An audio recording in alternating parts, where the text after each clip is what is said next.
चलिए, तो कल हम जो टॉपिक बता रहे थे आपको एक्सेल का, उसी को कंटिन्यू करते हैं। कल हमने बेसिक चीजें आपको बताई थी, आज बिल्कुल स्टार्टिंग से ही करते हैं। यहाँ पे एक्सेल की स्क्रीन आप सब लोगों ने देखी है, वर्ड की स्क्रीन से काफी कुछ सिमिलर है। जैसे यस। बेसिक लेआउट तो बिल्कुल वही है, टाइटल बार भी वैसी ही मिल रही है, यहाँ पर क्विक एक्सेस टूल बार मिल रही है, राइट हैंड साइड पे वैसे ही कंट्रोल बटन्स अवेलेबल हैं। 2007 वर्जन में ऑफिस लोगो है और उसके बाद के वर्जन में फाइल मेन्यू है, पर ऑप्शंस दोनों में सिमिलर होते हैं। यहाँ क्लिक करेंगे तो जो ऑप्शंस आपको दिख रहे हैं वही आपको फाइल मेन्यू पर क्लिक करने पर दिखाई देते हैं। फिर आपको यहाँ टैब्स दिख रहे हैं, different tabs having different options, as you know very well. अब ये वर्ड के टैब से काफी डिफरेंट है, क्योंकि वर्ड की अलग ऑप्शंस थे, अलग फीचर्स थे, एक्सेल के अलग फीचर्स हैं। तो एक्सेल के अकॉर्डिंग यहाँ पर आपको फीचर्स अवेलेबल हैं, टैब्स अवेलेबल हैं। नेक्स्ट फिर उसके बाद में अगर आप देखें तो जो ये हमें यहाँ पर टैब का ग्रुप खुला हुआ होता है, और इस ग्रुप को हम जब देखते हैं तो ग्रुप के साथ ही यहाँ पर नीचे एक और बार दिखाई देती है, जिसमें दो पार्ट्स हैं इसके, इस बार के। ये वाली बार ये आपने इससे पहले कहीं नहीं देखी है। तो ये जो बार आपको दिखाई देती है, इसको हम दो पार्ट्स बने हैं। लेफ्ट वाला जो पार्ट होता है हमारा, लेफ्ट वाला जो पार्ट है उसको हम कहते हैं, left part is known as name box, या फिर हम इसको एक और नाम से जानते हैं, दैट इज एड्रेस बॉक्स। ये जो एरिया आप देख रहे हैं इसको हम कहते हैं नेम बॉक्स या एड्रेस बॉक्स। ये देखिए पॉइंटर यहाँ रखेंगे तो भी नाम दिखाएगा। और जो राइट हैंड साइड वाला पार्ट होता है इसको, जो कि थोड़ा वाइड होता है, चौड़ा होता है, इसको हम क्या कहते हैं? इसको हम कहते हैं फॉर्मूला बार। ठीक है, ये वाला हिस्सा फॉर्मूला बार कहलाता है। ये इसको गुड अब morning ma'am. Good morning Ranjeev, कहाँ थे आप लास्ट क्लास में भाई? मैम कल सफर में थे, गांव आ रहे थे अच्छा, अभी तो अभी गांव गए हैं आप? जी गांव है। चलिए, तो गांव में एंट्री मिल गई आपको? हाँ, गांव में यहाँ सब ठीक है, यहाँ कोई प्रॉब्लम नहीं है, चलिए अच्छी बात है। ठीक है, तो मैम हमें लास्ट क्लास की वीडियो आप भेज सेंड कर दीजिएगा ग्रुप में। वो भेज दिया है मैम ने। वो, हाँ ऑलरेडी भेज दिया गया है, उसे आप चेक कर लीजिएगा। भेज भेज दिया मैंने। अच्छा। अपूर्वा अपडेट रहती हैं, और अपूर्वा सब चेक करती रहती हैं। सही है। नहीं, अच्छी बात है, होना चाहिए। मैम जो आपने ग्रुप में लिस्ट डाली थी अ, मैम, हाँ जी। तो एक्सेल एक्सेल की जो सीट आपने डाली थी एक, हाँ हाँ हाँ हाँ। उसमें मैम वही सारी टॉपिक है ना जो पढ़ने हैं। नहीं नहीं, वो सारे टॉपिक आपको पढ़ने नहीं है, लेकिन वो सब स्पेशल कैरेक्टरिस्टिक्स हैं। सिलेबस में आपके जो चीजें हैं उसमें से वो आपको बताई जाएंगी, पर ये अच्छा स्पेशल फीचर्स हैं। मतलब जैसे हम बता भी रहे थे लास्ट क्लास में कि एक्सेल की जो क्लास होगी हमारी, वो जी। उसमें जो है जब आप कभी भी बात करते हैं उसकी, तो एक सेकेंड, ये बहुत इंपॉर्टेंट कॉल है, बस I am just okay coming, ma'am. 1 second. Hello.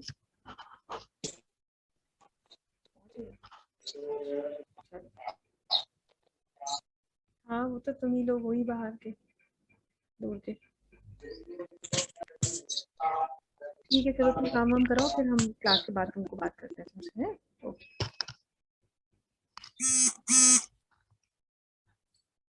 हाँ जी। तो यहाँ पर हम ये बता रहे थे कि जो नेम बॉक्स है हमारा, ये वाला हिस्सा नेम बॉक्स कहलाता है, और ये वाला हिस्सा हमारा एड्रेस बॉक्स कहलाता है।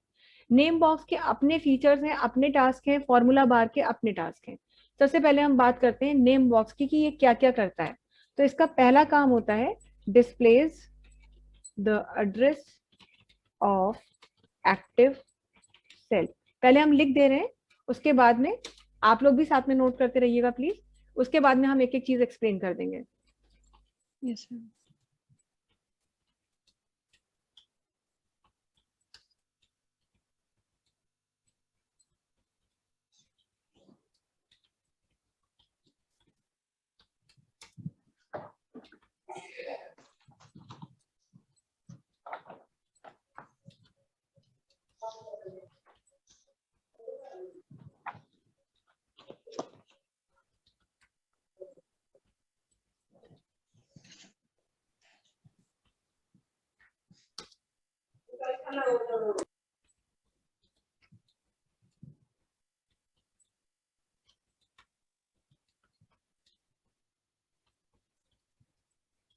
ये जो है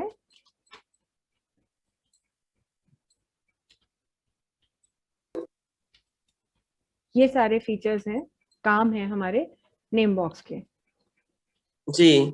यस मैम। अब क्या क्या काम है इनके, आप चाहे तो स्क्रीनशॉट भी ले लीजिएगा, ऐसा कोई जरूरी नहीं कि आप इसे नोट ही करें, ठीक है। ये सब चीजें, सबसे पहला काम है displays the address of active cell.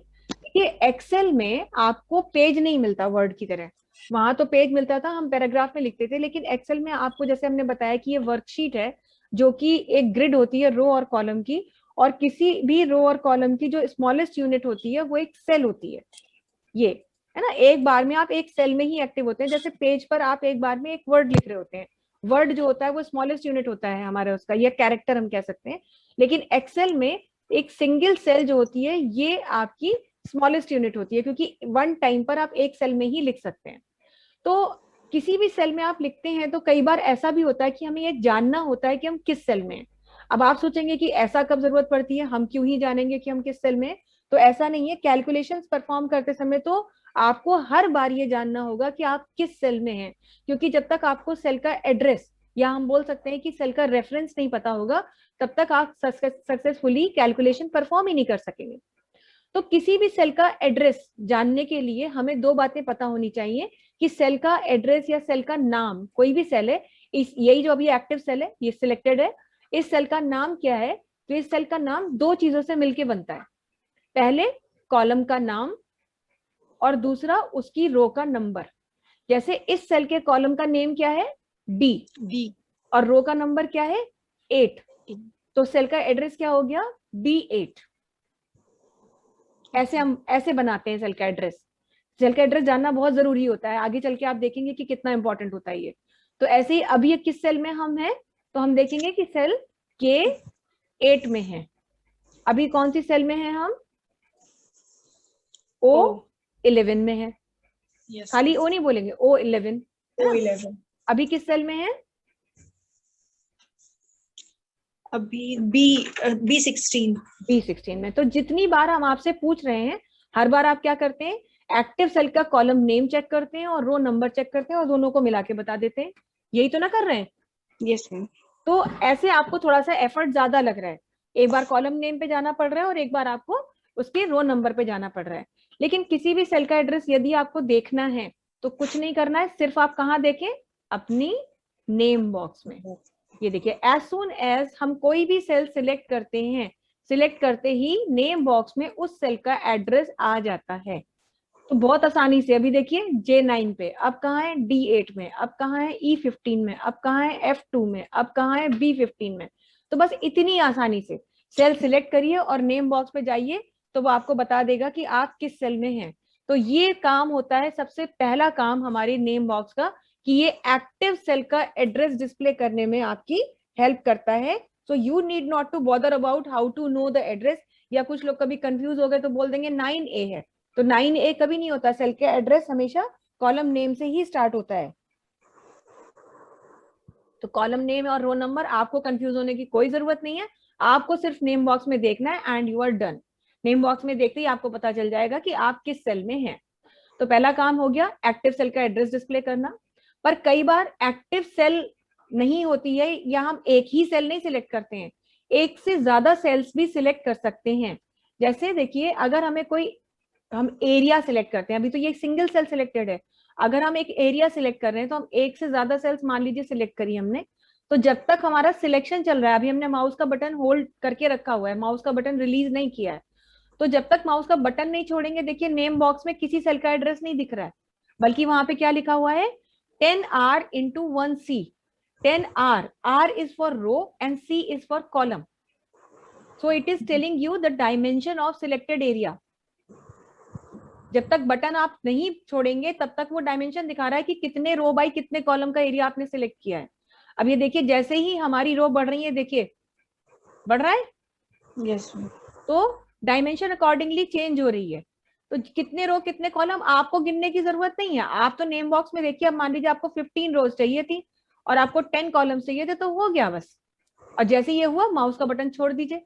लेकिन जब माउस का बटन हम छोड़ते हैं और हमने कोई एक एरिया सिलेक्ट किया होता है, तो फिर वो क्या दिखाता है उस समय पर, वो आपको सिलेक्टेड रेंज, एरिया वर्ड नहीं यूज करते हैं एक्सेल में, हम रेंज वर्ड यूज करते हैं, तो सिलेक्टेड रेंज की फर्स्ट सेल का एड्रेस शो करता है। ये देखिए अब हमने बटन छोड़ दिया है, तो हमने सिलेक्ट तो रेंज की है पूरी, A1 से लेकर के A10 तक का एरिया सिलेक्ट किया हुआ है, लेकिन वो आपको क्या दिखा रहा है यहाँ पर अभी भी A1। क्यों दिखा रहा है A1? क्योंकि जो है यहाँ पर अभी एक्टिव सेल इस रेंज की A1 ही है। मतलब अगर इस रेंज में आप लिखना शुरू करें तो आप कहाँ से लिखना स्टार्ट करेंगे? आप A1 से ही लिखना स्टार्ट करेंगे। देखिए हमने अब कहीं क्लिक नहीं करेंगे, सीधे हम कीबोर्ड से वैल्यू टाइप कर रहे हैं। तो देखिए आप 1 बाय 1 डेटा लिखते चले जा रहे हैं, लेकिन आपने स्टार्ट कहाँ से किया? A1 से स्टार्ट किया। तो ये भी नेम बॉक्स की ही क्वालिटी होती है, नेम बॉक्स का ही टास्क होता है कि even if you select a range so it will show you the address of first cell of your range. तो यानी आप कहाँ से स्टार्ट करोगे। ठीक है, क्लियर है ये चीज आपको? Yes ma'am. अगर आपने रेंज ऐसे सिलेक्ट की होती, जैसे मान लीजिए हम D12 से D1 तक गए होते और अब बटन छोड़ेंगे, तो अब वो आपको क्या शो करेगा? अब वो आपको D12 शो करेगा। ये देखिए, मतलब जिधर से आपने सिलेक्शन शुरू किया है, ऐसे सिलेक्शन शुरू किया है तो ये सेल एक्टिव है, यहां से लिखना शुरू किया जाएगा। और अब देखिए जैसे ही हमने 25 लिख के एंटर किया, ये वाली सेल हाईलाइट हो गई है। अब आप यहां लिखेंगे,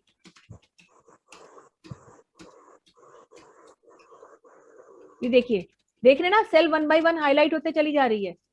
यस तो ये एक्सेल में एक मतलब बहुत इंपॉर्टेंट चीज होती है, इस चीज का आपको ध्यान रखना है कि अगर आप एक रेंज सिलेक्ट करते हैं तो जिस ऑर्डर में सिलेक्शन स्टार्ट करते हैं उसी ऑर्डर की पहली सेल उसका एक्टिव सेल होता है रेंज का, भले ही आप 1000 सेल सिलेक्ट कर लें। तो अगर A1 से A10 तक का सिलेक्शन किया है तो A1 एक्टिव होगी, अगर A10 से A1 लिया है तो A10 एक्टिव होगी।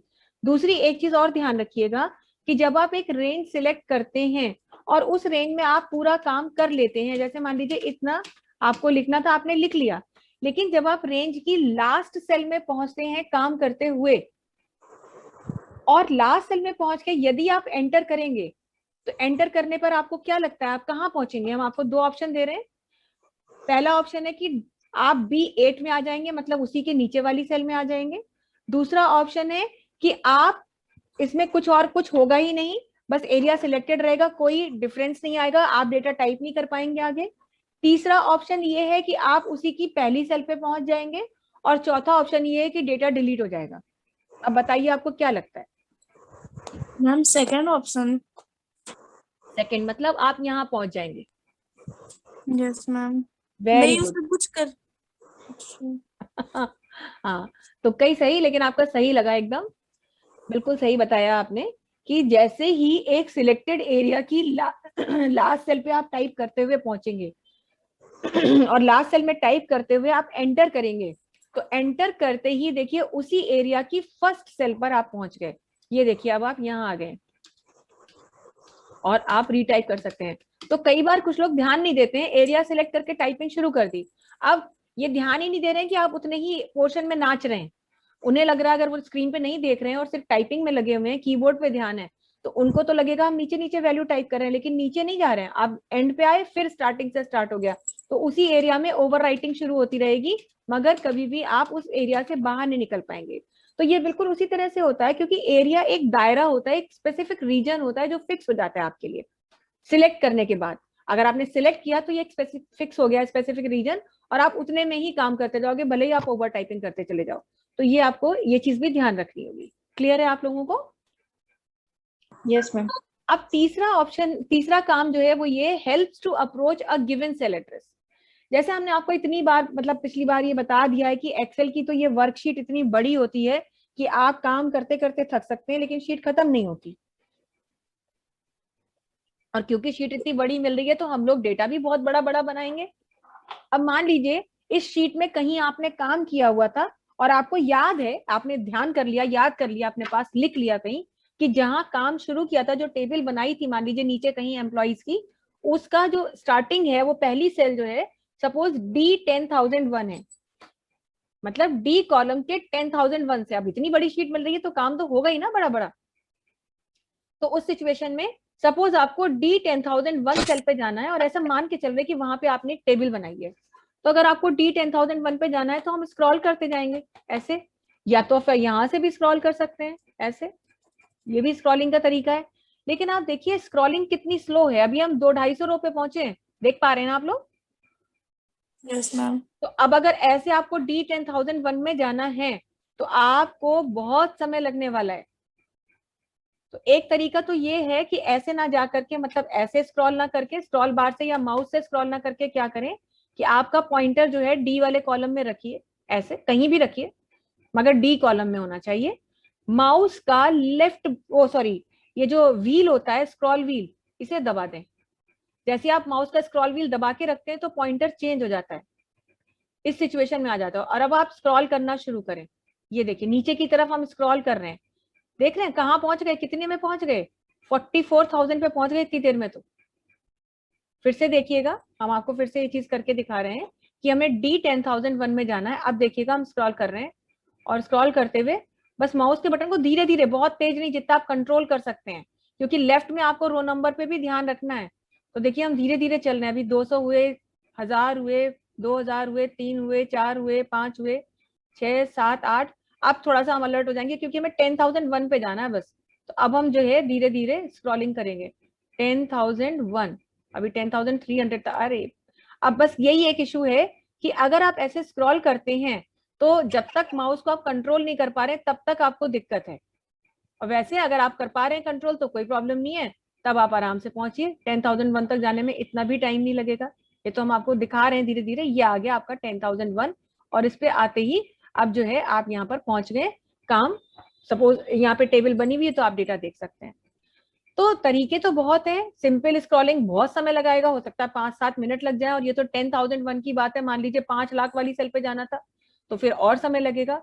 तो ये बात तो ठीक है कि आप स्क्रॉल कर सकते हैं या माउस के स्क्रॉल व्हील का इस्तेमाल कर सकते हैं, लेकिन कई बार क्या होता है कि स्क्रॉल व्हील अनकंट्रोलेबल हो जाता है या आप नहीं कंट्रोल कर पाते, तो बहुत जहां जाना है उससे या तो बहुत आगे पहुंच जाते हैं या पीछे रह जाते हैं, जिसमें कि पहुंचने में आपको समय लगता है।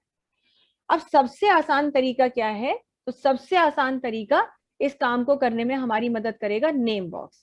कोई चिंता ही नहीं करनी है, आपको जिस सेल में जाना है बस आपको उसका एड्रेस पता होना चाहिए। तो जैसे आपको D10001 में जाना है तो क्या करना है, कहीं भी आप रहिए शीट में, से कोई फर्क नहीं पड़ता, आप नेम बॉक्स पे क्लिक कर दीजिए और क्लिक करके उस सेल का एड्रेस टाइप कर दीजिए। D10001 ऐसे कीबोर्ड से, D10001 के बीच में स्पेस नहीं होता है, ध्यान रखिएगा, एक साथ लिखना है। और बस जैसे ही आप लिख करके कीबोर्ड से एंटर की दबाएंगे और ये देखिए आप एक बार में वहां पहुंच गए। अब आप खुद बताएं कि किसमें कम समय लगा सबसे ज्यादा। मैम इसी में नेम एड्रेस बार में डाली। हाँ, नेम बॉक्स का एडवांटेज आपने लिया। कहीं भी जाना है बस क्लिक करें, और हमने कहा हमको जाना है सपोज IV 1,05,000 पे, कुछ भी एड्रेस डाल दिया और ये देखिए सिर्फ हमें एंटर प्रेस करना है, ये हम पहुंच गए वहां। अभी हमें बिगनिंग पे जाना है तो हमें फर्स्ट सेल का एड्रेस क्या है, A1, ये पहुंच गए। तो बस जिस सेल का एड्रेस पता है, अगर आपको अभी आपको जाना है मान लीजिए Z252, एंटर, ये देखिए आप Z252 पे आ गए। तो इतना इजी होता है नेम बॉक्स पे डेटा सेल का एड्रेस टाइप करके एंटर करते ही वहां पहुंचना, कि ना तो कोई एफर्ट्स लग रहे हैं ना कोई टाइम लग रहा है, और बढ़िया तरीके से बिना बॉदरेशन के आप काम कर रहे हैं। तो और ये चीज दिमाग में मत लाइएगा, आप मत सोचिएगा, हो सकता है आप लोगों को लग रहा हो कि ऐसे शायद ही जरूरत पड़े नेम बॉक्स, हम क्या पूरी लिस्ट बना के रखेंगे, तो ऐसा नहीं है। नेम बॉक्स की जरूरत पड़ती है, एड्रेसेस कभी कभी पता होते हैं और वहां पे जाने के लिए टाइम ना वेस्ट हो, तो हम इसके लिए ही इस काम को करते हैं। सबको क्लियर है ये ऑप्शन? रंजीत क्लियर है आपको? जी मैम।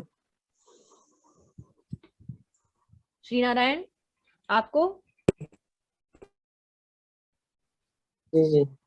चलिए, तो ये तो हो गया तीसरा काम। अब है आखिरी काम की, जो हमने आपको बताया कि helps to name ranges and to approach them within sheet और अक्रॉस शीट्स, दोनों के लिए।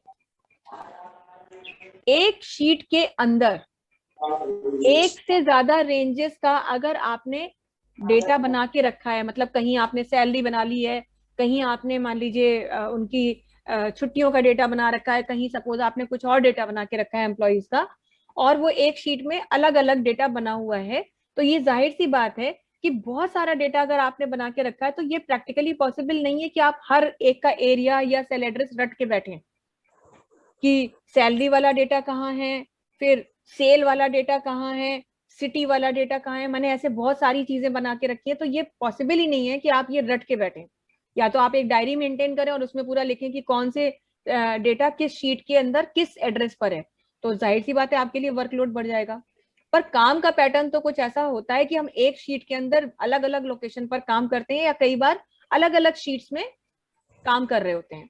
लेकिन जब उन डेटा पर हमें जाना होता है तो हम अपना टाइम वेस्ट नहीं करना चाहते हैं। हम चाहते हैं बहुत आसानी से हम उस जगह पहुंच जाएं, बिना ये पता हुए कि हमारा डेटा किस सेल पर है। मतलब एड्रेस भी नहीं पता, लेकिन एड्रेस ना पता होते हुए भी हम उस एरिया में फटाक से पहुंच जाएं। तो इस काम के लिए हम क्या करते हैं, एक बार फिर से हेल्प लेते हैं नेम बॉक्स या एड्रेस बॉक्स की। क्यों? क्योंकि नेम बॉक्स या एड्रेस बॉक्स ही वो बॉक्स है जो अलग अलग रेंजेस को नाम देने में हमारी हेल्प करता है। और एक बार अगर आपने रेंजेस को नाम दे दिया तो आप फिर उस नेम बॉक्स की मदद से उन रेंजेस, नेम्ड रेंजेस पर पहुंच सकते हैं। अब कैसे पहुंचते हैं, इसके लिए हम आपको एक ब्लैंक न्यू शीट, हमने वर्कबुक हमने खोली है, ब्लैंक न्यू फाइल खोल ली है, और यहाँ पर दो शीट्स बनी है। ध्यान दीजिएगा, देखिए ये शीट 1 है और ये शीट 2 है। अब शीट 1 में सपोज आपने यहाँ पर 2-3 लोगों के नाम लिखे और सपोज उनकी बेसिक सैलरी लिखी। एक नाम लिख दिया, दूसरा नाम लिख दिया, तीसरा नाम लिख दिया और चौथा नाम लिख दिया। बस 4 एम्प्लॉई है मान लीजिए कंपनी में, और इनकी हमने बेसिक सैलरी यहाँ पर लिख दी है। अब यही 4 एम्प्लॉई का कहीं पर सिटी वाला डेटा बना हुआ था, जो कि इसी शीट में था लेकिन कहीं बहुत आगे था। काम करते करते आपने किया था, शीट में और भी काम था। अब सपोज आपने यहाँ पर ये इनकी सिटी, किस सिटी में ये पोस्टेड है उसका डेटा बनाया था। तो मान लीजिए ये दिल्ली में पोस्टेड है, ये गोवा में पोस्टेड है, ये पुणे में पोस्टेड है और ये आगरा में पोस्टेड है। तो ये सिटी का डेटा आपने बनाया था। और मान लीजिए यही डेटा आपने, मतलब यही नहीं, इन्हीं लोगों का डेटा, उधर सिटी है उधर बेसिक है, और यहां कहीं दूसरी शीट में, हम दूसरी शीट में आ गए हैं। दूसरी शीट में आपने जो है कहीं पर इनका नाम, और मान लीजिए इस महीने की सेल, अप्रैल की सेल, ये सेल्स डिपार्टमेंट के लोग थे तो उन्होंने कितनी सेल की है वो यहां पर हमने लिख रखा है। तो इस तरीके से जो है हमने यहाँ पर ये अपना डेटा बना के रखा है। मगर प्रॉब्लम ये है कि अब सेल वाला डेटा कहीं और है, सैलरी वाला डेटा कहीं और है, सिटी वाला डेटा कहीं और है। तो अब कुछ तो बाई चांस ऐसा है कि सामने ही दिख रहा है, जैसे बेसिक सैलरी वाला डेटा तो यहीं दिख रहा है, तो इसमें तो कोई प्रॉब्लम नहीं है।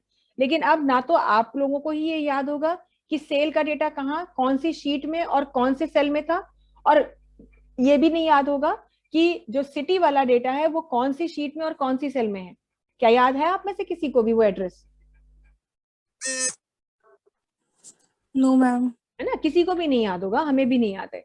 पर अब हमें जाना तो है। मान लीजिए बॉस साथ में बैठा है हमारा, या कोई कलीग साथ में बैठा है, बॉस का है तो थोड़ा प्रेशर ज्यादा होता है। अब उसने बोला जरा सेल वाला डेटा दिखाइए, तो गलती से आपको ये तो याद था कि सेल वाला डेटा आपने शीट 2 में बनाया है, तो शीट 2 पे तो आप क्लिक करके आ गए, लेकिन अब वो डेटा कहाँ है?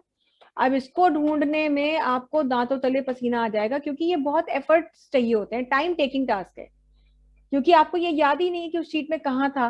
तो अब ढूंढते ढूंढते मतलब अच्छा खासा टाइम लगेगा, और कलीग या बॉस पूछ भी रहा है कि कहाँ है भाई, कहाँ पे लिखा था, अच्छा अभी मिल जाएगा, अभी मिल जाएगा। आप पूरी शीट में आप इस तरह ढूंढ रहे हैं, लेकिन कितना समय लग रहा है और नहीं ढूंढ पा रहे हैं। तो इस तरीके का काम यदि आपको करना हो तो इसके लिए ही आपको एडवांटेज मिलता है नेम बॉक्स का। बस आपको ये करना होता है कि जहां जहां आपने काम किया है उन रेंजेस को आप नाम दे दें। नाम देने से आपको क्या फायदा मिलेगा वो हम आपको दिखा रहे हैं। सबसे पहले रेंजेस को नाम देना है। तो ये वाली तो रेंज सामने ही दिख रही है, तो हम क्या करेंगे, रेंज को नाम देने के लिए आप उस पूरे एरिया को सिलेक्ट करेंगे जिसमें कोई एक्स्ट्रा रो और कॉलम नहीं लेंगे, केवल उतना ही एरिया सिलेक्ट करेंगे जिसमें काम किया है। और इसके बाद एरिया को सिलेक्ट करने के बाद सीधे नेम बॉक्स पर क्लिक करेंगे, और यहाँ जो भी नाम आपको देना है वो आप दे दीजिए। जैसे हमने कहा ये जो एरिया है ये बेसिक सैलरी दिखा रहा है, तो हमने इसका नाम ही कुछ ऐसा रख दिया, बेसिक सैलरी, और कीबोर्ड से एंटर की दबा दीजिए। अब जैसे ही आप एंटर करेंगे तो देखिए उसने एरर दिखा दी। क्या कह रहा है, आपने एक वैलिड रेफरेंस देना चाहिए, मतलब हम कोई इनवैलिड रेफरेंस दे रहे हैं। तो रेफरेंस तो इनवैलिड नहीं है, मगर साथ ही साथ जो नाम हम टाइप कर रहे हैं वो गलत है, इसीलिए वो हमें वार्निंग दे रहा है। क्यों गलत है? क्योंकि जब आप इसको नाम देते हैं तो उसमें स्पेस नहीं होता। ये स्पेस दे दिया तो स्पेस नहीं होगा। अब बेसिक ही लिख दिया, या अंडर स्कोर के साथ बेसिक सेल ये लिख दिया, मतलब गैप नहीं होना चाहिए, अंडर स्कोर यूज कर सकते हैं। और अब हम एंटर करेंगे तो देखिए जब जब हम इतना एरिया ही सिलेक्ट करेंगे तो वो उसका नाम दिखाएगा। अगर हमने इसमें एक रो भी ज्यादा सिलेक्ट करी तो नाम नहीं दिखाएगा, एक कॉलम भी ज्यादा सिलेक्ट कर लिया तो नाम नहीं दिखाएगा, लेकिन उतना ही एरिया सिलेक्ट करेंगे जितने को नाम दिया था तो वो नाम दिखाएगा। अब ऐसे ही हमें ढूंढना है सिटी वाला भी डेटा और वो वाला भी। तो फिलहाल हम ढूंढ रहे हैं, अभी कैसे ढूंढ रहे हैं वो आप उस पर ज्यादा ध्यान ना दीजिएगा, हम आगे बताएंगे कि उसके लिए क्या हम एफर्ट करते हैं। बस अभी तो हम सिर्फ आपको यहाँ पर ढूंढ करके एरिया को नाम देना सिखा रहे हैं बस।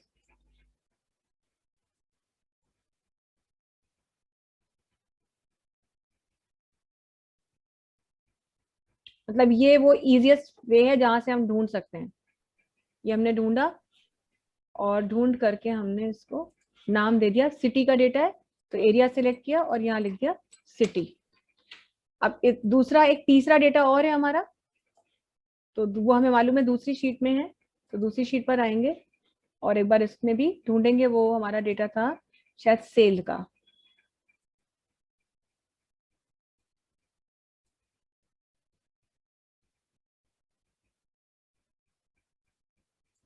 ये देखिए ये पड़ा हुआ है, इसको हमने सिलेक्ट किया और सिलेक्ट करने के बाद यहाँ से क्या दिया, सेल। तो इस तरीके से आपने नाम दे दिए अपने अलग अलग रेंजेस को। अब नाम देने का कैसे हम फायदा उठाएंगे ये हम देखेंगे। अब कहीं भी आप हो इससे कोई फर्क नहीं पड़ता, कहीं भी है। अब आपसे कहा गया कि जरा सैलरी वाला डेटा दिखाइए, तो आपको शीट में इधर उधर जाना ही नहीं है ना, ये ध्यान रखना है कि वो शीट 1 का डेटा है, शीट 2 का है या किसी शीट का है, कोई फर्क नहीं पड़ता, किसी भी शीट में आप हो। बस आपने कहा सैलरी का डेटा देखना है, तो यहाँ आइए नेम बॉक्स में, ये देखिए किनारे ड्रॉप डाउन बटन बना हुआ है, सिर्फ इस ड्रॉप डाउन बटन पर क्लिक करिए और देख रहे हैं जो नाम हमने दिए थे वो नाम यहाँ पर फ्लैश कर रहे हैं। अब सैलरी वाला डेटा देखना है तो बस क्लिक कीजिए आगे सैलरी के डेटा पे। सेल वाला डेटा देखना है, क्लिक कीजिए सेल वाले डेटा पे आ गए। सिटी वाला डेटा देखना है, क्लिक कीजिए सिटी वाले डेटा पे आ गए। तो देखिए कितना आसान है, without even bothering about the cell address और रेंज कि वो किस शीट का है किस जगह का है, आपको सिर्फ एक क्लिक भर करना है और क्लिक करते ही आप उस एरिया पर पहुंच जाएंगे, बशर्ते कि आपने उसको एक नाम दिया हुआ है। तो एक्सेल में यूजर्स ये करते ही हैं, क्योंकि एक्सेल में ऐसा कभी नहीं होता कि एक शीट पर बिल्कुल मतलब कुछ इस तरह का डेटा बनाओ कि बस वो आंखों के सामने ही रह सके, ऐसा कभी संभव नहीं है। बड़े बड़े डेटाबेसेस बनते हैं, डेटा बहुत सारा आंखों के सामने नहीं होता है, एक लिमिटेड अमाउंट ही विजिबल होती है शीट की स्क्रीन ऑन स्क्रीन। लेकिन अगर आपको ये काम करना है, जैसे हम आप छोटा सा एग्जाम्पल दे रहे हैं कि अगर आपने पूरा 12 मंथ्स का डेटा एक ही शीट में बनाया हुआ है, तो जाहिर सी बात है कि 12 महीने का डेटा एक बार में आप स्क्रीन पर नहीं देख पाएंगे, कुछ ही डेटा देख पाएंगे। तो उस सिचुएशन में अगर आपने कहा कि भाई मंथली हमने डेटा बना के रखा है और मंथ वाइज अगर नाम डाल दिए होते जनवरी फरवरी मार्च अप्रैल मई जून, तो बस आपको जिस मंथ का डेटा देखना था आप बस वो मंथ के नेम पे वहां क्लिक करते ड्रॉप डाउन बटन में नेम बॉक्स में जाकर के और बस पहुंच जाते क्लिक करते ही उस जगह पर। तो यही हमने आपको अभी बताया है कि जो नेम बॉक्स का काम होता है वो क्या करता है आपका, वो यही करता है। क्या करता है, ये आपको रेंजेस को नाम देने में हेल्प करता है और उनमें पहुंचने में हेल्प करता है, भले ही वो रेंजेस विद इन शीट यानी एक शीट के अंदर ही हो या अक्रॉस शीट्स यानी अलग अलग शीट्स में ही क्यों ना हो, तो इससे कोई फर्क नहीं पड़ता, अलग अलग शीट में भी है तो बस एक फाइल में होना चाहिए।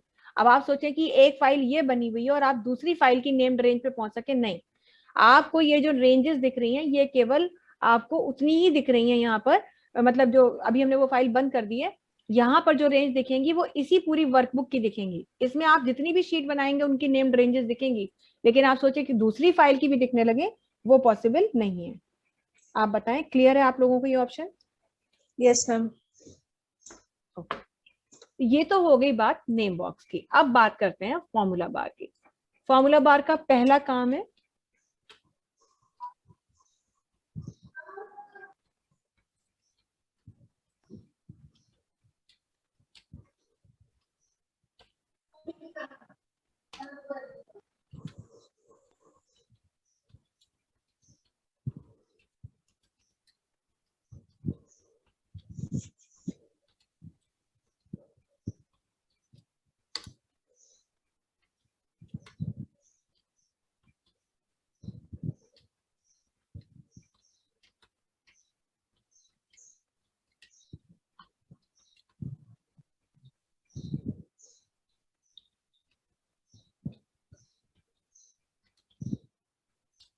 ये 3 काम होते हैं इसके। पहला होता है displays the content of active cell, यानी जिस सेल में आप हैं उसमें जो भी लिखा होता है फॉर्मूला बार भी वही कंटेंट आपको ये दिखाता है। ये देखिए, आप जिस सेल को सिलेक्ट करते हैं तो उस सेल में जो कुछ भी लिखा होता है वो फॉर्मूला बार में भी दिखाते हैं। हालांकि नाम इसका फॉर्मूला बार इसलिए नहीं है, फॉर्मूला बार इसका नाम इसीलिए है क्योंकि इस सेल में आप फॉर्मूला देखते हैं, और वो क्या फॉर्मूला और कैसे देखते हैं वो भी हम आपको बताएंगे। तो सबसे पहला काम होता है फॉर्मूला बार का कि ये आपको कंटेंट दिखाता है उस सेल का जो सेल सिलेक्टेड है, एक्टिव है। दूसरा होता है कि ये डायरेक्टली एडिटिंग करने में भी हेल्प करता है, क्योंकि एक्सेल में काम करने के बाद उसमें कुछ सही करना, मॉडिफिकेशन, एडिटिंग करना थोड़ा मुश्किल है, थोड़ा सा टाइम टेकिंग है। जैसे मान लीजिए यहाँ पर हम एक नाम लिखने जा रहे थे, हमने सपोज हमें एक नाम लिखना था मानसी गुप्ता, तो हमने मानसी लिखा और हमने एंटर कर दिया, गलती से ध्यान नहीं दिया तो, लेकिन अब एंटर कर दिया, हमें तो उसका पूरा नाम लिखना है मानसी गुप्ता, तो कोई प्रॉब्लम नहीं है। एंटर करके हम नीचे आ गए तो एक बार आप एरो की प्रेस करेंगे, अब मानसी तो ऑलरेडी लिखा हुआ है, एक स्पेस देंगे और गुप्ता लिख देंगे। यही तो करते हैं एमएस वर्ड तक, हमने ऐसे ही काम किया है कि कुछ नीचे आ गए तो ऊपर गए और स्पेस देकर के काम शुरू कर दिया। लेकिन आपने देखा एक्सेल में क्या है कि अगर आपने एक सेल में कुछ लिख दिया था और एंटर करके आप कहीं और पहुंच गए थे और दोबारा से उस सेल को सिलेक्ट करके अगर आप कुछ लिखते हैं तो वो रिप्लेस कर देता है पुराने कंटेंट को। एक्सेल में इस बात की छूट नहीं है कि पुराने के साथ नया लिखिए। अगर पुराना कुछ लिख चुके हैं और उसके बाद वहां पर कुछ लिखना चाहते हैं तो पुराना हटता है तो ही नया आता है। मगर जाहिर सी बात है हमारी जो रिक्वायरमेंट है वो ये नहीं है। जैसे यहाँ हमने कहा मानसी लिख चुके थे और एंटर कर चुके थे, लेकिन अब हम मानसी के साथ गुप्ता भी लिखना चाहते हैं। मतलब क्या हुआ इसका कि हम सेल को एडिट करना चाहते हैं। तो किसी भी सेल को एडिट करने के 3 तरीके हैं। क्या 3 तरीके हैं, पहले हम यहाँ नोट कर दे रहे हैं जल्दी से, और आप लोग भी लिख लीजिएगा, फिर हम बता देंगे आपको। एडिट डायरेक्टली इन सेल, पहला तरीका,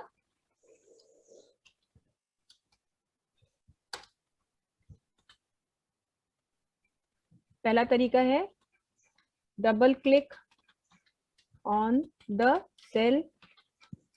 दूसरा तरीका है click on the formula bar, और तीसरा तरीका है